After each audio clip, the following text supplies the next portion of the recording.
Hello dear student, कैसे हो आप लोग। स्टूडेंट, आज की इस वीडियो में हम क्लास 12 शिक्षा शास्त्र के जितने भी स्टूडेंट हैं और इस बार 2024 बोर्ड एग्जाम में शिक्षा शास्त्र का पेपर देने वाले हैं, तो हम शिक्षा शास्त्र के सभी महत्वपूर्ण बहुविकल्पीय प्रश्न लेकर आए हैं। यानी पूरे चैप्टर का निचोड़, पूरा बुक आज के इस वीडियो में मैं ख़त्म कर दूंगा जो बहुविकल्पीय प्रश्न से है। 4 मार्च को आपका पेपर होने वाला है 2024 बोर्ड एग्जाम में। तो 4 मार्च के पेपर में 101% पक्का यही सारे बहुविकल्पीय प्रश्न आएगा जो आज की इस वीडियो में बताने वाले हैं। आपके शिक्षा शास्त्र में 26 चैप्टर हैं और 26 चैप्टर के सभी महत्वपूर्ण इंपॉर्टेंट ऑब्जेक्टिव बहुविकल्पीय प्रश्न को लेकर आए हैं। तो आज के इस वीडियो को कंप्लीट देखिएगा क्योंकि इसमें बताए गए एक एक बहुविकल्पीय प्रश्न आपके बोर्ड एग्जाम में पूछे जाएंगे। तो चलिए शुरू करते हैं। सबसे पहला प्रश्न क्या पूछा गया है ये देखिए। और जिन भी स्टूडेंट अपना टेस्ट देना चाहते हैं, अभी तक आपने शिक्षा शास्त्र में जितने भी बहुविकल्पीय प्रश्नों को तैयार किया है, अभी से आप क्या है टेस्ट दे सकते हैं। हमारे यानी जब वीडियो खत्म होगा तब लास्ट में इस सभी का आंसर दीजिएगा कि सर हमें इतने में से इतना पता था। ईमानदारी से दीजिएगा बाबू। यहाँ पर देखिए, सबसे पहला प्रश्न क्या पूछा गया है। वैदिक काल में शिक्षा का आरंभ किस संस्कार से होता था। वैदिक काल में फर्स्ट चैप्टर है प्राचीन कालीन भारतीय शिक्षा। तो वैदिक काल में जो शिक्षा का आरंभ ये किस संस्कार से होता था। ए उपनयन, वी प्रवज्जा, सी विस्मल्लाह यानी यगो पवती। तो इनमें से जो उपनयन संस्कार है यानी बालक को जब शिक्षा ग्रहण करने के लिए बुलाया जाता था तो वहाँ पर जो उसका यानी एक संस्कार होता था उपनयन संस्कार, तभी वो बालक क्या है उस क्षेत्र में यानी स्कूल में उस क्या है आश्रम में प्रवेश ले सकता था। तो यही था वैदिक काल में आरंभ करने का संस्कार। और जिन भी स्टूडेंट टेस्ट दे रहे हैं, ईमानदारी से हमारे बताने से पहले आप लोग कॉपी में उसका आंसर लिख लीजिए, ईमानदारी से कीजिएगा। दूसरा क्वेश्चन देखिए, वैदिक काल में गुरुकुल में पढ़ने वाले को क्या कहा जाता था। यानी जो वैदिक काल में गुरुकुल में पढ़ते थे यानी जो छात्र होते थे वो क्या गुरुकुल में पढ़ते थे, उनको कहा क्या जाता था। ना कि यहाँ पर छात्र कहा जाता था, मैं कह रहा हूँ अपने हिसाब से छात्र, अंतेवासी या बिच्छू या सरमण। तो इनमें से आपका बी हो जाएगा। यानी जो वैदिक काल में गुरुकुल में पढ़ते थे उनको अंतेवासी कहा जाता था, ना कि छात्र, क्योंकि भैया वैदिक काल था। उसके बाद में देखिए तीसरा क्वेश्चन। इनमें से एक एक क्वेश्चन इंपॉर्टेंट है स्टूडेंट, और बार बार बताने की हमें आवश्यकता नहीं है क्योंकि कितना इंपॉर्टेंट है। तैयार कर लीजिएगा, कॉपी में लिखना चाहते हैं तो लिख लीजिए, नहीं लिखना चाहते तो दिमाग में फीड कर लीजिए। देखिए तीसरा है बौद्ध धर्म के प्रवर्तक कौन थे। तो वो गौतम बुद्ध जी थे। तीसरे का वी राइट आंसर हो जाएगा। चौथा देखिए, बौद्ध मठों एवं विहारों में, देखिए बौद्ध मठों एवं विहारों में शिक्षा का माध्यम कौन सी भाषा थी। तो वो पाली थी। यानी 4 का वी बिल्कुल राइट आंसर हो जाएगा। पाली भाषा थी शिक्षा की माध्यम जो कि बौद्ध मठ में था। अगला क्वेश्चन देखिए 5 नंबर, मध्यकालीन शिक्षा का माध्यम कौन सी थी। देखिए चैप्टर वाइज इंपॉर्टेंट क्वेश्चन मैं बता रहा हूँ। जैसे चैप्टर 1 आपका प्राचीन कालीन भारतीय शिक्षा, दूसरा बौद्धकालीन शिक्षा, तीसरा मध्यकालीन शिक्षा, तो उसी से रिलेटेड आपका प्रश्न सीरियल वाइज चलता जाएगा। 5वां क्वेश्चन है, मध्यकालीन शिक्षा का माध्यम कौन सी भाषा थी। तो वो आपकी अरबी और फारसी थी क्योंकि ये मुस्लिम कालीन से संबंधित था। तो 5वें का सी बिल्कुल करेक्ट आंसर हो जाएगा। 6 नंबर क्वेश्चन देखिए, मध्यकालीन ब्रैकेट में देखिए मुगल कालीन शिक्षा के समय महिला इतिहासकार कौन थी। महिला जो इतिहासकार थी ये कौन थी, ये आप लोगों को बताना है। तो 6 नंबर का डी राइट आंसर हो जाएगा। गुलबदन बेगम हो जाएंगी, जो कि 6 का सही विकल्प हो जाएगा। 7 नंबर क्वेश्चन देखिए, चार्ल्स वुड का शिक्षा घोषणा पत्र कब प्रकाशित हुआ। चार्ल्स वुड का जो शिक्षा घोषणा पत्र ये यानी जो प्रकाशित हुआ ये कब प्रकाशित हुआ। तो 19 जुलाई 1854 ईस्वी को। 19 जुलाई 1854 डेट याद रखिएगा। अगला क्वेश्चन देखिए 8 नंबर, भारत में पहला विश्वविद्यालय कहाँ पर खोला गया था। तो स्टूडेंट आप लोग याद रखिएगा, इन्हीं विकल्प के थ्रू बताना है, बाहरी हमें नहीं बताना। बाहरी देखा जाए तो नालंदा विश्वविद्यालय जो कि बिहार में है, विक्रमशिला विश्वविद्यालय। तो यहाँ पर क्या हमें विकल्प के थ्रू बताना है, बाहरी हमें नहीं बताना है। बाहरी जब पूछा जाएगा यहाँ पर होता नालंदा विश्वविद्यालय तो उस पर ही हम टिक लगाते, लेकिन यहाँ पर पूछा क्या गया विकल्प के थ्रू। तो भारत में पहला विश्वविद्यालय कहाँ पर खोला गया था, किस स्थान पर खोला गया था। वो खोला गया था कोलकाता में, जो कि चारों विकल्प में से कोलकाता राइट आंसर है।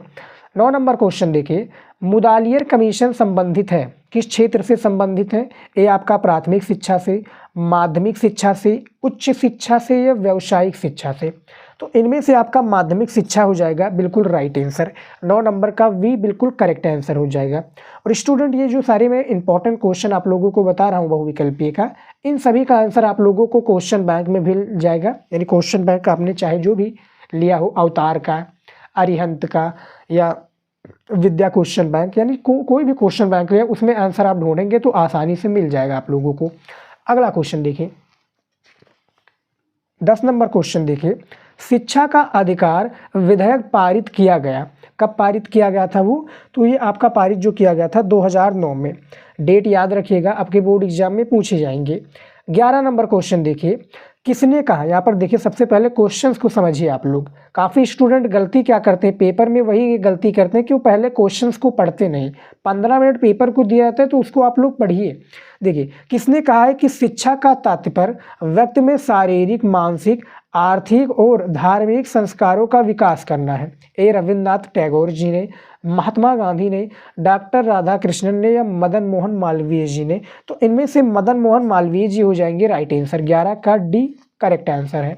12 नंबर क्वेश्चन है, बनारस हिंदू विश्वविद्यालय की स्थापना हुई थी, कब हुई थी ये आप लोगों को बताना है। तो 4 फरवरी 1916 ईस्वी को बनारस हिंदू विश्वविद्यालय की स्थापना हुई थी। किन्होंने किया था, मदन मोहन मालवीय जी।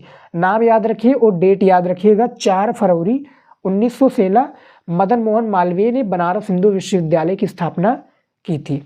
अगला क्वेश्चन है हमारा 13 नंबर, देखिए श्रीमती एनी बेसेंट मूल रूप से भारतीय ना होकर क्या थी, मूल रूप से यानी भारतीय ना होकर अंग्रेज थी, फ्रेंच थी, आयरिश थी या जापानी थी। इनका जन्म कहाँ पर हुआ था ये भी पूछा जाएगा, तो वो लंदन में हुआ था। तो मूल रूप से भारतीय ना होकर वो क्या थी, वो आयरिशी थी, आयरिश थी श्रीमती एनी बेसेंट जी। लेकिन उनका दिल सबसे ज़्यादा कहाँ पर, भारतीय में, भारतीय लोगों में, भारतीय प्रशंसक में, भारतीयों में लगता था, यानी भारत देश में लगता था। उसके बाद में देखिए 14 नंबर क्वेश्चन, जब तक भारत, यहाँ पर देखिए कॉमा लगा है, जब तक भारत जीवित रहेगा तब तक श्रीमती एनी बेसेंट की भव सेवाओं की स्मृति भी अमर रहेगी। ये कथन किसका है, तो ये जो कथन है ये महात्मा गांधी जी का है। किसका है, महात्मा गांधी जी का ये कथन है। क्वेश्चन को रोक कर भी आप देख सकते हैं। जिन भी स्टूडेंट टेस्ट दे रहे हैं आप लोग क्या कीजिए, वीडियो को आराम से रोक कर भी क्वेश्चन को समझ लीजिए, इसका आंसर ईमानदारी से दीजिएगा हमारे बताने से पहले, क्योंकि ईमानदारी दिखाएंगे तभी आप बोर्ड एग्जाम में सफल हो पाएंगे। क्वेश्चन आ जाएगा तो आप क्या है, ईमानदारी नहीं दिखाएंगे, जैसे आप कंफर्म नहीं है स्टूडेंट कि इसका आंसर क्या होना चाहिए, तो आज के इस वीडियो में तो आपका कंफर्म हो ही जाएगा। मान लीजिए कि आपको आंसर पता है और आप क्या है उसका आंसर नहीं जानते हैं, तो मैं उसका आंसर भी आप लोगों को बता रहा हूँ, ज़्यादा से ज़्यादा आप तैयार करेंगे। 15 नंबर क्वेश्चन है, वैश्विक शिक्षा प्रणाली के प्रणेता कौन है, तो जो वैश्विक शिक्षा प्रणाली के प्रणेता हैं वो गांधी जी हैं। तो 15 का सी राइट आंसर हो जाएगा। 16 नंबर क्वेश्चन है, शांति निकेतन का वर्तमान नाम क्या है। यहाँ पर देखिए शांति निकेतन, क्वेश्चन ही आपका गड़बड़ हो गया है, यानी विकल्प यहाँ पर गलत है। तो शांति निकेतन का जो वर्तमान नाम है वो विश्व भारती हो जाएगा। मैं यहाँ पर लिख देता हूँ, क्या हो जाएगा, वो विश्व भारती हो जाएगा, जो कि शांति निकेतन का वर्तमान नाम है। यहाँ पर शांति निकेतन की स्थापना किसने किया था, तो वो यहाँ पर क्या हो जाते, टैगोर जी, रविन्द्रनाथ टैगोर हो जाते। यहाँ पर ये पूछा जाता है कि शांति निकेतन का संस्थापक कौन या स्थापना किन्होंने किया था, तब ये सारा विकल्प सही था। लेकिन यहाँ पर शांति निकेतन का वर्तमान नाम पूछा गया तो आपका विश्व भारती हो जाएगा। थोड़ी गड़बड़ी हो गई, इसीलिए मैं माफ़ी चाहूँगा इसको लिखाने में। उसके बाद में देखिए अगला, देखिए 17 नंबर क्वेश्चन, पर्यावरण का जनजीवन से कैसा संबंध है। पर्यावरण का जो जनजीवन से हमारा संबंध है वो घनिष्ठ है। तो 17 का बी करेक्ट आंसर है। 18 नंबर क्वेश्चन देखिए, अंतर्राष्ट्रीय पर्यावरण शिक्षा कार्यक्रम कब प्रारंभ हुआ। ए आपका 1970, बी 1972 में, सी 1975 में या डी 1980 में। तो इनमें से करेक्ट आंसर क्या हो जाएगा स्टूडेंट, तो 18 का आपका राइट सी हो जाएगा। 1975 में अंतर्राष्ट्रीय पर्यावरण शिक्षा कार्यक्रम प्रारंभ हुआ था। डेट याद रखिएगा। 19 नंबर क्वेश्चन देखिए, संपूर्ण पर्यावरण का गठन होता है, किससे होता है। ए प्राकृतिक पर्यावरण से, बी सामाजिक पर्यावरण से, सांस्कृतिक पर्यावरण या डी ये सभी से। तो 19 पर डी आप पर टिक लगा दीजिएगा, क्योंकि ये जो पर्यावरण का गठन होता है ये इन सभी चीज़ों से होता है, यानी प्राकृतिक पर्यावरण भी है, सामाजिक पर्यावरण भी है और सांस्कृतिक पर्यावरण भी शामिल है। तो 19 का आपका डी राइट आंसर है। अगला प्रश्न देखिए, यहाँ पर देखिए 20 नंबर प्रश्न क्या है, हमारे देश में पर्यावरण सुरक्षा अधिनियम कब पारित हुआ था। तो जो पारित हुआ था ये सन 1986 में पारित हुआ था। 1986 में पर्यावरण सुरक्षा अधिनियम पारित हुआ था। 21 नंबर क्वेश्चन देखिए, ध्वनि प्रदूषण निम्न में से किस संवेदी अंग से संबंधित है। ध्वनि प्रदूषण की यहाँ पर बात हो रही है तो उसका यानी संबंध कान से है। तो बी पर टिक लगा दीजिएगा बिना सोचे समझे, क्योंकि ये दिमागी क्वेश्चन भी है और हमने काफ़ी बार आप लोगों को इसका आंसर बताया हुआ है। जो हमारे पुराने स्टूडेंट हैं उनको पता होगा, नहीं पता है तो आप लोग जान जाइए। और स्टूडेंट मैं आप लोगों को बताना चाहता हूँ, आप लोग कन्फ्यूज हो कि किस सब्जेक्ट में तैयारी करें, यानी किस सब्जेक्ट में हम क्या है ज़्यादा से ज़्यादा स्कोर कर पाएँ। और आप लोगों की तैयारी मान लीजिए कि शिक्षा शास्त्र में ज़बरदस्त नहीं है, तो हमने हर एक सब्जेक्ट का क्या है प्लेलिस्ट भी बना रखा है, जाकर आप चैनल पर विजिट कीजिए। और अभी तक हमने जो भी तैयारी की है 2024 की, आपको सभी वीडियोज मिल जाएगी। और खासकर हर एक सब्जेक्ट का आप लोग इंपॉर्टेंट टॉपिक जरूर तैयार कर लीजिए, उसमें 3 टाइप के क्वेश्चंस मिल जाएंगे आपको, तो तैयार करना टॉपिक मत भूलिएगा। 22 नंबर क्वेश्चन है, बाढ़, भूकंप, चक्रवात तथा सूखा आदि आपदाओं के पीछे निहित कारक होते हैं। कौन से कारक होते हैं। ए आपका देवी प्रकोप संबंधी कारक, पाप में वृद्धि संबंधी कारक, प्राकृतिक कारक या मानव द्वारा पर्यावरण प्रदूषण में वृद्धि। तो 22 का सी राइट आंसर हो जाएगा, प्राकृतिक कारण हो जाएगा, जो कि बाढ़, भूकंप, चक्रवात तथा सूखा आदि आपदाओं के पीछे निहित कारक होते हैं। 23 नंबर क्वेश्चन है, बाढ़ का कारण है। बाढ़ का जो कारण है ये सभी हैं, अत्यधिक वर्षा भी, बांध का टूटना भी, भूस्खलन भी। तो ये तीनों कारण हो जाएंगे, इनमें से आपका डी बिल्कुल करेक्ट आंसर है। ये दिमागी क्वेश्चन है, इसका आंसर आप लोग बड़ी आसानी से दे पाएंगे। उसके बाद में देखिए 24 नंबर क्वेश्चन, भारत में शिक्षा, देखिए भारत में किस शिक्षा को अनिवार्य बनाने का संकल्प लिया गया है। तकनीकी शिक्षा, प्रौढ़ शिक्षा, कंप्यूटर शिक्षा या प्राथमिक शिक्षा। तो 24 का डी राइट आंसर हो जाएगा, क्योंकि प्राथमिक जो शिक्षा को अनिवार्य बनाने का संकल्प लिया गया है। अगला क्वेश्चन देखिए, यहाँ पर देखिए 25 नंबर क्वेश्चन है, अपव्यय तथा अवरोधन की समस्या किससे संबंधित है। जो अपव्यय और अवरोधन की समस्या है ये बेसिकली किस चीज़ की संबंधित है। तो वो समस्या जो है आपका, वो समस्या हो जाएगा प्राथमिक शिक्षा। अगला क्वेश्चन है हमारा 26 नंबर देखिए, शैक्षिक स्तर के उन्नयन व सुधार के उपाय हैं। तो ये आप चारों विकल्प को देख लीजिए, आराम से वीडियो को रोक कर देख लीजिए, क्योंकि आप लोग के लिए स्टूडेंट समझना इंपॉर्टेंट है। बोर्ड एग्जाम में आप 100 में से 100 लाना चाहते हैं तो इंपॉर्टेंट टॉपिक जो जरूर तैयार कर लीजिए। नहीं तो डिस्क्रिप्शन में मैंने लिंक दिया हुआ है इंस्टाग्राम का, वहाँ पर आइए, हम वो फॉलो कर लीजिए और आप लोग मैसेज कीजिएगा कि सर हमें टॉपिक दे दीजिए, तो हम दे देंगे। नहीं तो आप ढूंढ लीजिएगा, प्लेलिस्ट आपको मिल जाएगा। आप लोग हमारे इंटेलिजेंट स्टूडेंट हैं, आपको सभी चीज़ें पता रहेंगी। तो 26 का जो राइट आंसर हो जाएगा वो डी हो जाएगा, उपयुक्त सभी हो जाएगा, जो कि शैक्षिक स्तर के उन्नयन व सुधार उपाय हैं। 27 नंबर क्वेश्चन देखिए, तुम मुझे 100 सुशिक्षित माताएं दो, मैं एक महान राष्ट्र का निर्माण कर दूंगा। ये कथन किसका है। तो ये जो कथन है वो बी हो जाएगा, नेपोलियन बोनापार्ट का है। जो ये कथन है नेपोलियन बोनापार्ट जी ने ये कथन कहा है। 28 नंबर क्वेश्चन देखिए, महिला समाख्या योजना का प्रारंभ हुआ। हमने काफ़ी बार इस क्वेश्चन का आंसर दिया हुआ है, अभी से तैयार कर लीजिए। मैं जितने भी क्वेश्चंस आपको इस वीडियो में बता रहा हूँ सारे क्वेश्चंस क्या है, चुनिंदा क्वेश्चन है और बोर्ड एग्जाम में आपके पूछे जाएंगे। 4 मार्च के पेपर है आपका और उसमें पूछा जाएगा, तो तैयार कर लीजिएगा। महिला समाख्या योजना का जो प्रारंभ हुआ वो आपका सन 1989 को इसका प्रारंभ हुआ था। अगला क्वेश्चन देखिए, यहाँ पर देखिए 29 नंबर क्वेश्चन है, सामाजिक शिक्षा का उद्देश्य क्या है। शिक्षा प्रमाण पत्र देना, साक्षरता प्रदान करना, या जीवन उपयोगी ज्ञान देना, या मनोरंजन देना। तो इनमें से जो आपका राइट आंसर हो जाएगा 29 का सी हो जाएगा, जीवन उपयोगी ज्ञान देना, जो कि सामाजिक शिक्षा का क्या है, उद्देश्य है। अगला क्वेश्चन है हमारा 30 नंबर, देश में राष्ट्रीय प्रौढ़ शिक्षा कार्यक्रम कब लागू किया गया। जो देश में राष्ट्रीय प्रौढ़ शिक्षा कार्यक्रम है ये जो लागू किया गया था, ये आपका ए राइट आंसर हो जाएगा 2 अक्टूबर, यानी गांधी जी के 2 अक्टूबर 1978 ईस्वी में। 2 अक्टूबर 1978 में क्या हुआ था, देश में राष्ट्रीय प्रौढ़ शिक्षा कार्यक्रम लागू किया गया था।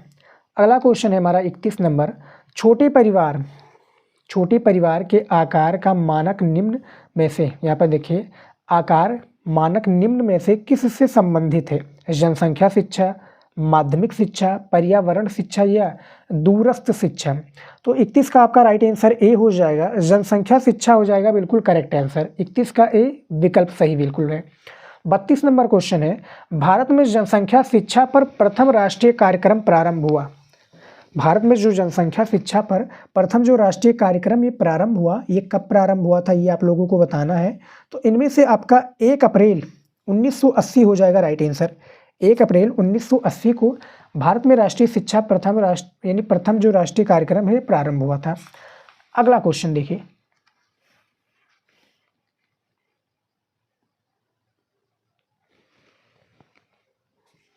तैंतीस नंबर क्वेश्चन है, विश्व जनसंख्या दिवस कब मनाया जाता है? देखिए, विश्व जनसंख्या जो दिवस मनाया जाता है प्रतिवर्ष 11 जुलाई को। कब मनाया जाता है? 33 का आपका वी राइट आंसर हो जाएगा, यानी 11 जुलाई को प्रतिवर्ष यानी हर साल विश्व जनसंख्या दिवस मनाया जाता है। 34 नंबर क्वेश्चन देखिए, सीखना आदतों, ज्ञान और अभिवृत्तियों का अर्जन है, निम्न में से किसने कहा? यानी ये जो कथन है बेसिकली किसने दिया है? स्किनर ने दिया है, क्रो ने, थार्नडाइक ने या वुडवर्थ ने? तो सीखना आदतों, ज्ञान और अभिवृत्तियां, यानी जो चैप्टर है आपका सीखना अर्थ एवं प्रक्रिया, उसी से लिया गया इंपॉर्टेंट क्वेश्चन है। 34 नंबर का वी राइट आंसर हो जाएगा। क्रो ने सीखना आदतों, ज्ञान और, यानी ये वाला जो कथन है इन्होंने ही दिया है। वीडियो को रोक कर भी आराम से क्वेश्चनों को समझ लीजिए। 35 नंबर क्वेश्चन देखिए, सीखने के प्रमुख नियमों के प्रतिपादक कौन है?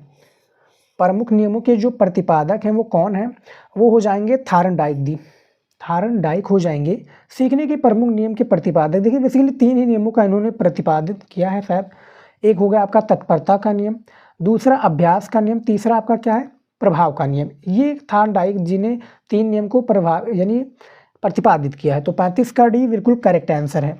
अगला क्वेश्चन देखिए, 36 नंबर, यहाँ पर देखिए, अधिगम प्रक्रिया को प्रभावित करने वाला सामाजिक कारक क्या है?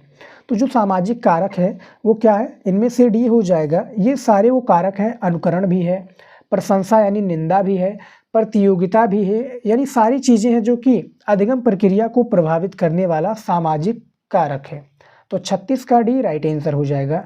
30 नंबर क्वेश्चन देखिए, प्रेरणा का स्वाभाविक कारण क्या है? संवेग है, रुचि है, आदत है या संस्कार है? तो 37 नंबर का जो बिल्कुल करेक्ट आंसर हो जाएगा वो आदत हो जाएगा, जो कि प्रेरणा का क्या है? स्वाभाविक कारण है। तो 37 का सी करेक्ट आंसर है। अगला क्वेश्चन देखिए, यहाँ पर देखिए, ये दिमागी क्वेश्चन हमारा आ चुका है, थोड़ा दिमाग लगाएंगे तो इसका आंसर मिल जाएगा। 38 नंबर क्वेश्चन है, भूख और प्यास कैसे प्रेरक है? व्यक्तिगत, सामाजिक, अर्जित या जन्मजात? तो जो भूख और प्यास है भैया ये हमें जन्म से ही प्रारंभ हो जाता है, ना कि व्यक्तिगत होता है, ना कि सामाजिक, ना कि अर्जित। यानी ये सारी चीज़ें जो हैं जन्म से ही हमारा प्रारंभ हो जाता है। भूख और प्यास, भूख लगना हमें जन्म से ही प्रारंभ होता है, तो जन्मजात इसका करेक्ट आंसर है। इसका जो हमारे इंटेलिजेंट स्टूडेंट हैं इनका आंसर आपने कॉपी में लिख लिया होगा, लास्ट में आप लोग हमें इसका आंसर ज़रूर बताइएगा। और इस तरह से बताइएगा, जैसे मान लीजिए इसमें हमने 50 क्वेश्चन बताना है, तो 50 गुणे मान लीजिए आपका क्या 49 सही गया, 49 सही गया, 45 सही गया, तो जो भी सही गया तो गुणे के हिसाब से बताइएगा, एक एक करके मत बताइएगा, क्योंकि सारे कमेंट को पढ़ना इम्पॉसिबल है। यहाँ पर देखिए 39 नंबर है, प्रेरणा के विभिन्न कार्य क्या है? तो इनमें से जो आपका राइट आंसर हो जाएगा वो डी हो जाएगा। ये सभी वो प्रेरणा का कार्य है, छात्र में रुचि का विकास, व्यवहार में परिवर्तन और लक्ष्य प्राप्ति में सहायता, यानी ये तीनों आपका हो जाएगा प्रेरणा में विभिन्न कार्य। अगला क्वेश्चन है हमारा देखिए 40 नंबर क्वेश्चन देखिए, किसी दूसरी वस्तु की अपेक्षा एक वस्तु पर चेतना का केंद्रीकरण अवधान, यहाँ पे देखिए अवधान है, ये कथन किसने दिया है? किसी दूसरी वस्तु की अपेक्षा, मैं रिपीट करके आप लोगों को इसलिए बताते रहता हूँ ताकि आपको जो क्वेश्चन है वो समझ में आ जाए। काफ़ी स्टूडेंट गलती क्या करते हैं, जैसे मान लीजिए यहाँ पर केंद्रीकरण अवधान है, तो यहाँ पर क्या समझ लेते हैं नहीं है, या यहाँ पर नहीं दिया होता है नहीं है, अवधान नहीं है, तो यहाँ पर समझ लेते हैं। तो इसीलिए मैं आपको रिपीट करके बता देता हूँ ताकि फोकस आपका इसी पर रहे। काफ़ी स्टूडेंट कहते हैं कि सर आप रिपीट करते हो तो मुझे इरिटेटिंग भी होता है। हाँ लगता है, लेकिन एक प्रकार से क्या हमारा आदत भी होगा, तो धीरे धीरे क्या इसको मैं छोड़ने की कोशिश कर रहा हूँ, तो प्लीज़ आप लोग इसको इग्नोर कीजिएगा। यहाँ पर देखिए, तो 40 का जो राइट आंसर हो जाएगा वो क्या हो जाएगा, 40 का सी हो जाएगा। डम्बिल ने ये कथन कहा है। 41 नंबर क्वेश्चन देखिए, विचार की किसी वस्तु को मानसिक यहाँ पर देखिए मस्तिष्क के सामने स्पष्ट रूप से लाने की प्रक्रिया क्या है। रुचि है, कल्पना है, अवधान है, संवेदन है। तो अवधान हो जाएगा राइट आंसर। अगला क्वेश्चन है हमारा 42 नंबर, उद्दंड छात्रों, यहाँ पर देखिए उद्दंड छात्रों के लिए कौन सा दंड लाभकारी है। ए आपका मानसिक दंड, बी आर्थिक दंड, सी शारीरिक दंड या सामाजिक दंड। तो जो उद्दंड छात्रों के लिए जो उद्दंड यानी सबसे ज़्यादा एक प्रकार से उद्दंडता करते हैं, दुष्ट हैं सबसे ज़्यादा, कहने का तात्पर्य हमारा ये है, उनको शारीरिक दंड देना उचित है, लाभकारी भी है। तो 45 का आप यानी 42 का आपका सी राइट आंसर हो जाएगा। अगला क्वेश्चन हमारा आ जाता है, यहाँ पर देखिए 43 नंबर क्वेश्चन देखिए, छात्रों पर अर्थदंड लगाना किस प्रकार का दंड है। अर्थदंड लगाना जो छात्रों पर, ये किस प्रकार का दंड है, तो वो आर्थिक दंड कहलाएगा। तो 43 का आपका भी बिल्कुल राइट आंसर है। 44 नंबर क्वेश्चन देखिए, यहाँ पर मानसिक स्वास्थ्य का अर्थ है वास्तविकता के धरातल पर पर्यावरण के साथ पर्याप्त समायोजन करने की योग्यता। ऐसा कहा है, किसने कहा है भैया, ये जो कथन है ये कहा है लेडेल द्वारा ने ये कथन को कहा गया है। अगला हमारा क्वेश्चन देखिए, सारे क्वेश्चंस को हम कराएंगे और याद रखिएगा सारे इंपॉर्टेंट क्वेश्चन है, तैयार कर लीजिए, पेपर में आएगा। 45 नंबर क्वेश्चन देखिए, निम्नलिखित में से कौन सा मानसिक रूप से स्वस्थ व्यक्ति का लक्षण नहीं है। मानसिक रूप से जो स्वस्थ व्यक्ति का लक्षण बेसिकली यहाँ पर नहीं है, ये देखिए क्वेश्चन आ चुका है, तो कौन सा नहीं है, वो आपका संवेदनात्मक अस्थिरता, यहाँ पे देखिए संवेगात्मक अस्थिरता हो जाएगा, जो कि राइट आंसर है। 46 नंबर क्वेश्चन देखिए, मानसिक स्वास्थ्य विज्ञान के निम्नलिखित पहलू हैं सिवाय, किनके निम्नलिखित पहलू हैं सिवाय एक चीज के। तो जो आपका राइट आंसर हो जाएगा वो सांस्कृतिक पहलू हो जाएगा, जो कि मानसिक स्वास्थ्य विज्ञान के पहलू हैं सिवाय इसके। अगला क्वेश्चन देखिए,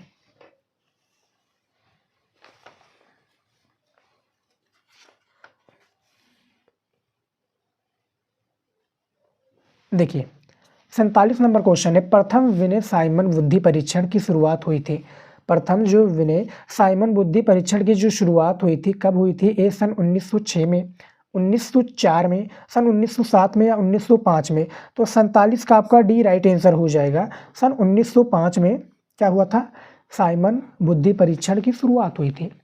48 नंबर क्वेश्चन देखिए, सामान्य बुद्धि के बालक की बुद्धि लब्धि होती है, कितनी होती है, जो सामान्य बुद्धि के बालक है तो उनकी जो बुद्धि लब्धि होती है वो 90 से 110 होती है बुद्धि लब्धि। अगला क्वेश्चन देखिए 49 नंबर, यहाँ पर देखिए, एक बालक की मानसिक आयु, यहाँ पर देखिए ब्रैकेट में MA 15 वर्ष है तथा उसकी वास्तविक आयु ब्रैकेट में देखिए CT 12 वर्ष है, तो उसकी बुद्धि लब्धि IQ होगी, कितनी होगी ये बताना है, 100 होगी, 125, 150 या 175। तो इनमें से 125 यानी 125 हो जाएगा राइट आंसर। 49 का भी बिल्कुल करेक्ट आंसर है। अगला हमारा प्रश्न देखिए 50 नंबर, यहाँ पर देखिए, निबंधात्मक परीक्षण का दोष है, क्या दोष है, विचारों को प्रस्तुत करने की छूट, प्रश्न पत्र का सरलता से निर्माण संभव, समग्र विधि को अपनाया जाता है, या डी ये सभी। तो 50 का जो आपका डी राइट आंसर हो जाएगा, यानी ये सभी हो जाएगा, जो कि निबंधात्मक परीक्षण का दोष है, विचारों को प्रस्तुत करना भी, यानी सारी चीज़ें आप वीडियो को देख लीजिए आराम से रोक कर। मैं बताऊँगा तो आपका काफ़ी टाइम वेस्ट होगा, इसको लिखने में काफ़ी ज़्यादा हमारा टाइम लगता है, तो प्लीज़ आप लोग क्या है लाइक ज़रूर कीजिएगा। इसके बाद में देखिए 51 नंबर क्वेश्चन, वस्तुनिष्ठ परीक्षण से हम माप सकते हैं, काफ़ी बार बताया है, क्या माप सकते हैं, तर्क शक्ति को। तो 51 का सी राइट आंसर है। 52 नंबर क्वेश्चन देखिए, व्यक्तित्व, यहाँ पर देखिए, व्यक्तित्व व्यक्ति के व्यापार की एक समग्र विशेषता है, निम्न में से ये किसने कहा, यानी ये जो कथन है ये किसने कहा है, आलपोर्ट, यहाँ पर देखिए आलपोर्ट, वुडवर्थ, गिलफोर्ड या TP नन। तो इनमें से जो बी है वुडवर्थ राइट आंसर हो जाएंगे, यानी कथन ये इन्होंने ही कहा है। 53 नंबर क्वेश्चन देखिए, रोशा परीक्षण मापन करता है, किस चीज़ का ये भैया परीक्षण मापन करता है, उपलब्धि, रुचि का, बुद्धि का या व्यक्तित्व का।